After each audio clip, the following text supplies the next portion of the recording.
The rarest naturally generated block in Minecraft is deep slate emerald ore, with a 1 in 1 million chance to spawn at Y level 0, and I found it in a survival playthrough without crafting. This was absolutely insane without being able to use a crafting table, but it got worse than that. Not only are crafting tables prohibited, the 2x2 crafting grid in the inventory is also not allowed, preventing me from making basic materials like planks and sticks. Using smithing tables and cartography tables are debatable, but for this challenge I won't be using them outside of assigning villager jobs anyway. If you're wondering, I did not use a set seed, nor did I use chunk base or any other resources outside of vanilla Minecraft. Full raw footage is linked in the description. So without further ado, let's get into the video.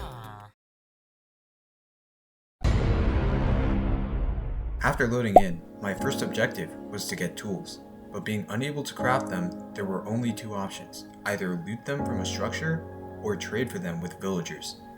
Although I spawned near a village, it didn't have a blacksmith or a smithing table, which prevented me from having access to tools from blacksmith chests or toolsmith trades.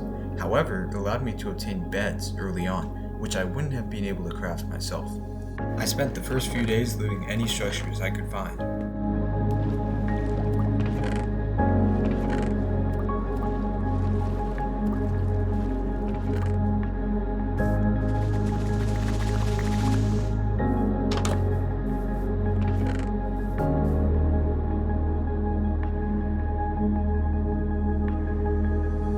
Ruined portals ended up giving me the best loot, as I got obsidian, flint and steel, and a golden sword and shovel from them.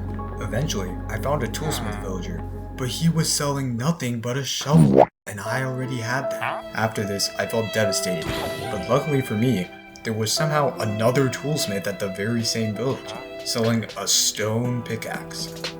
Now I would have access to ores like coal and iron, and be able to break blocks effectively. In fact, I now had the 3 items I needed to go to the nether through a ruined portal: flint and steel, some obsidian blocks, and a pickaxe, so I can actually mine blocks and traverse the nether. You might be wondering why I would want to go to the nether in the first place, as deep slate emerald ore is in the overworld. Trying to get better tools through villagers while not having good tools or weapons would be a nightmare, as I would have needed at least 100 iron ingots to max out a toolsmith. And if he somehow died, I would have to start all over again.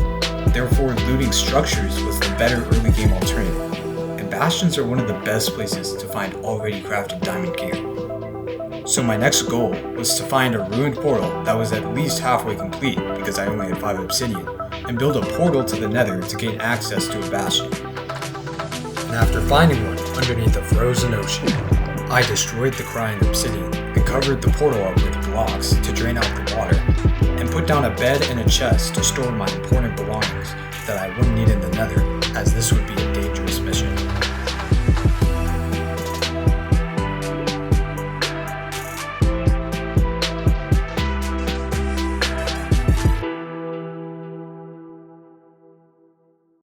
After entering the nether, my first objective was to find a bastion.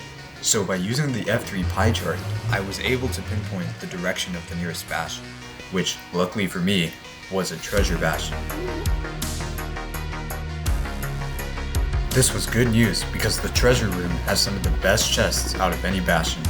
I would have to be extremely careful because there would be a large amount of piglin brutes who do enough damage to two-shot me, along with regular piglins, hoglins, lava, and the magma cube spawner. Therefore, my goal was to get to the treasure room chests as quickly and safely as possible, as the other chests have a much lower chance of having diamond gear.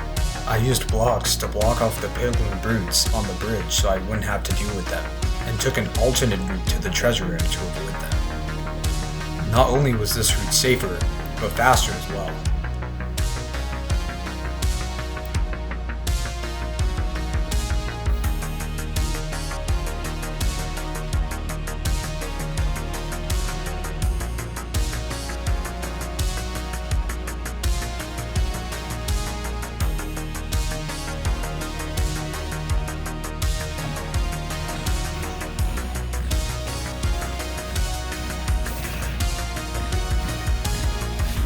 Then, after hitting the hoglins into the lava, I carefully dug down the side of the treasure so I wouldn't have to deal with the majority of the piglins.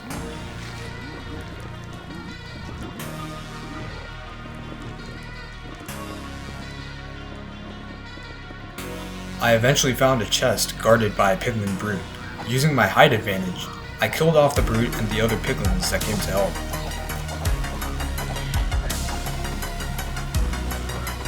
And after blocking off the sides so no more piglins could come, I opened the chest, which gave me exactly what I needed.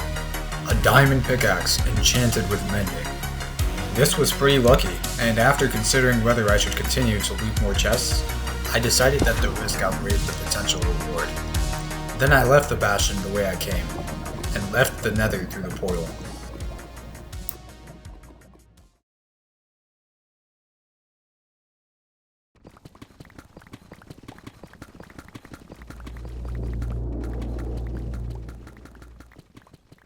After leaving the nether, I started heading back to the village with the toolsmiths, as I would eventually need their smithing tables to trade for other diamond tools. So far, this challenge was going excellently. I already had the tools I needed to start looking for the ore. Although Deepslate Emerald ore occurs very rarely, the good news is it only spawns between Y level -16 and 8. And since Emerald ore only spawns in these mountainous biomes, we won't have to mine anywhere else. But that's still a lot of space to go searching for ore. However, we can narrow the search even further. Mountain biomes are also known for having deep dark biomes, which will generate in the Deepslate layer and most importantly, prevent emerald ores from spawning. However, in Windswept Hills and its variants, deep dark biomes don't generate, making them favorable for mining Deepslate emerald ore. Now we've narrowed it down to 3 biomes, but we can still do better than that. Lush caves can spawn in areas with higher humidity, and would not allow for Deepslate Emerald ore to spawn.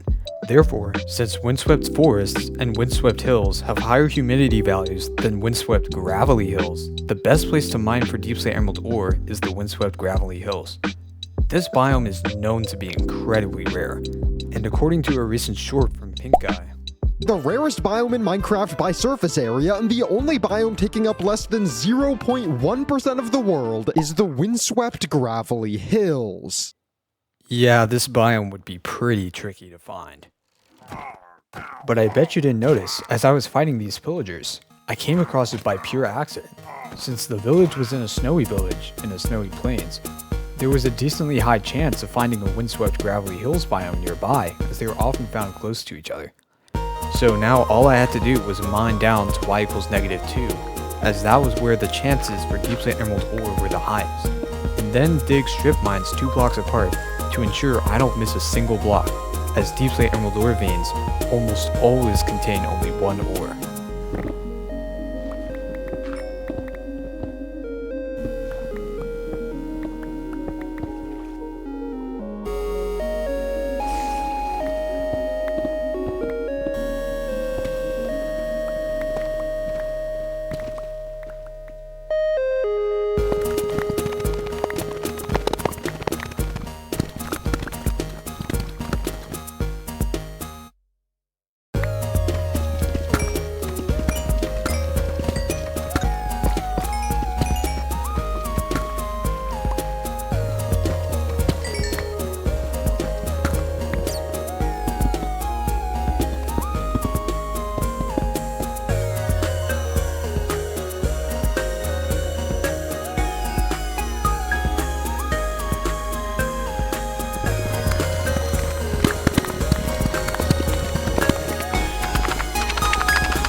Thankfully, running out of durability wasn't much of an issue, because I was encountering enough iron in the strip mines to trade them for emeralds with the toolsmiths and buy myself another diamond pickaxe if mine broke.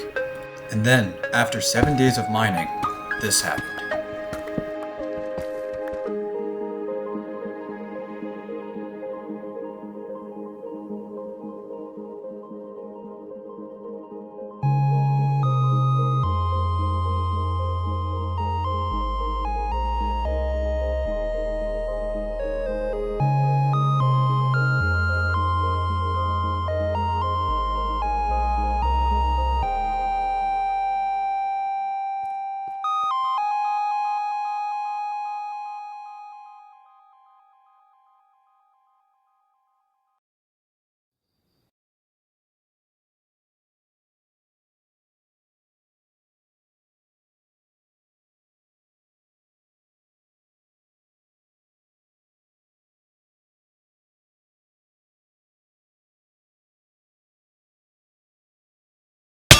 Although I had found the ore, I couldn't mine it just yet. If I had, it would have simply dropped an emerald, and to complete this challenge, I had to mine the actual block. All I needed now was a Silk Touch pickaxe, and for those of you who don't know what Silk Touch does, it allows blocks you break to actually drop in their natural state, such as getting stone instead of cobblestone, or getting an iron ore block instead of raw iron. This way, I will actually obtain the block rather than just find it. There are 3 ways I could obtain a Silk Touch pickaxe: either loot it, trade with a villager for it, or enchant a pickaxe with a Silk Touch book. Usually you would use the third method, as all you need is Silk Touch, a pickaxe, and an anvil, but anvils are usually crafted and I can't craft, so I looked at the other 2 methods first. Looting a pickaxe with Silk Touch is incredibly rare, as there aren't many enchanted pickaxes you can loot that can break emerald ore, as it would need to be iron or higher, and enchanted iron and diamond pickaxes are pretty rare. So trading with villagers seemed to be the clear choice, especially since I now had diamond gear.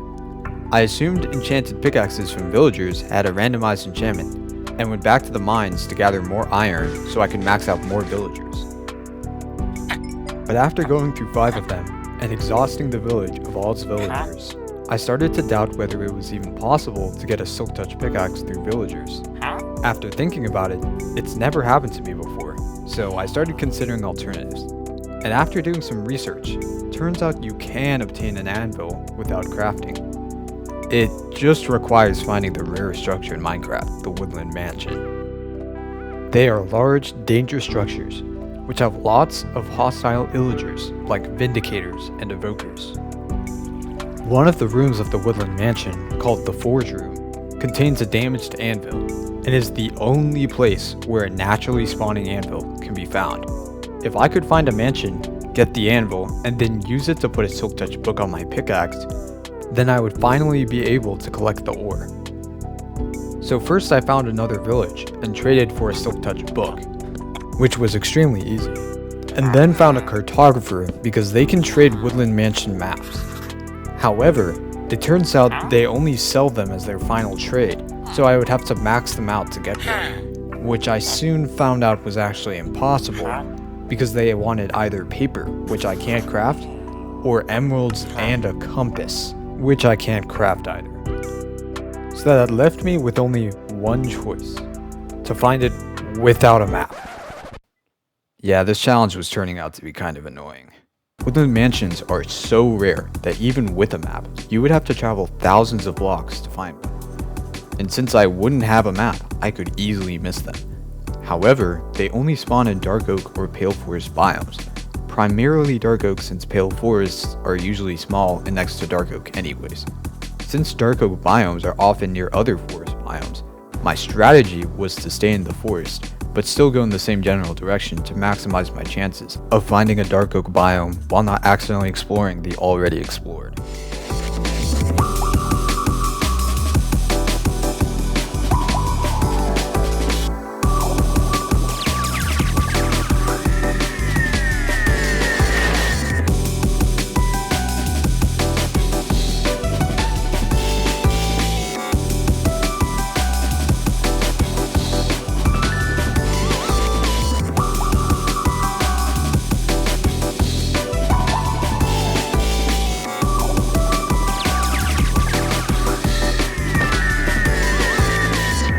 And after only about 6,000 blocks, I somehow found it.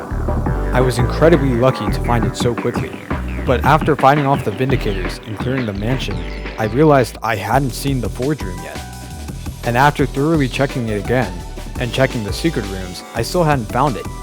Then I did some more research to see if I was missing something, and it turns out since the rooms are completely randomized in generation, there was a very good chance that the Forge Room just doesn't spawn at all. Which means I would have to find another mansion. But I wasn't about to give up so easily, and so I trekked on.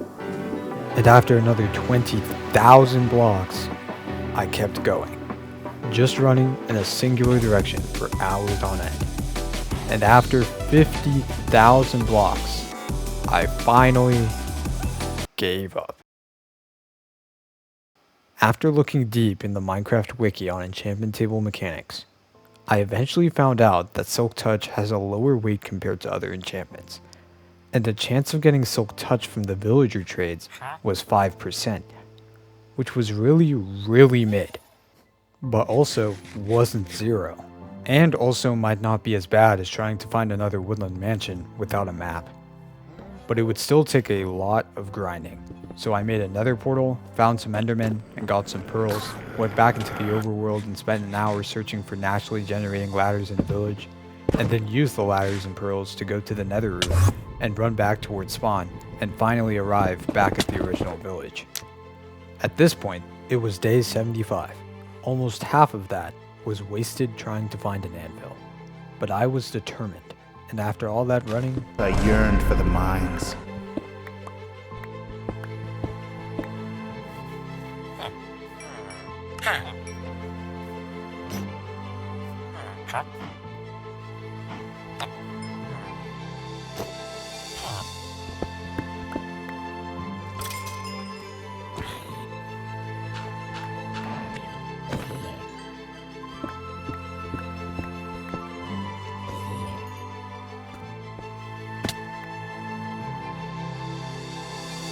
And finally, on day 96, after going through a total of 19 villagers, it finally happened.